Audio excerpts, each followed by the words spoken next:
C'est une image qui surprend, interpelle et fait parler.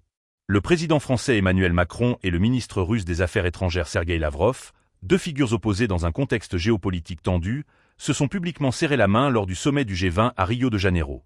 Cette poignée de main, capturée lors de la traditionnelle cérémonie de photos, a immédiatement suscité une avalanche de réactions et d'interprétations dans les cercles diplomatiques et médiatiques. Alors, que cache vraiment ce geste?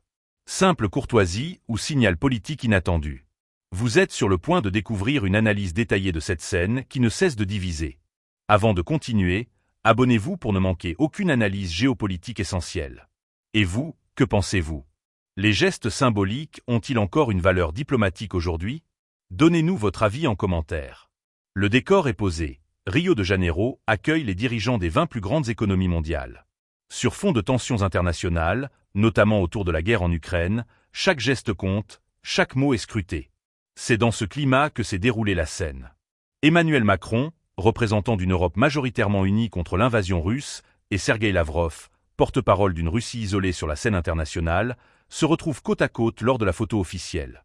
La poignée de main est brève, mais symbolique. Pour certains, il s'agit d'un acte protocolaire, rien de plus. D'autres y voient un possible message.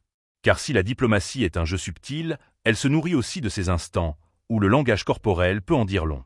Macron, connu pour ses discours fermes contre Moscou, aurait-il cherché à montrer qu'il restait ouvert au dialogue malgré les divergences? Ou est-ce simplement Lavrov qui tente de rompre un isolement de plus en plus visible sur la scène internationale? Les réactions ne se sont pas fait attendre. En France, des critiques émergent. Certains y voient un acte de faiblesse, voire une concession, à un moment où l'Union européenne se montre inflexible sur les sanctions contre Moscou. Du côté russe, la vidéo est exploitée par les médias pour souligner une normalisation apparente. Lavrov étant présenté comme un interlocuteur toujours respecté, malgré les sanctions et condamnations internationales. Pour les observateurs avertis, cette scène est le reflet de la complexité des relations internationales.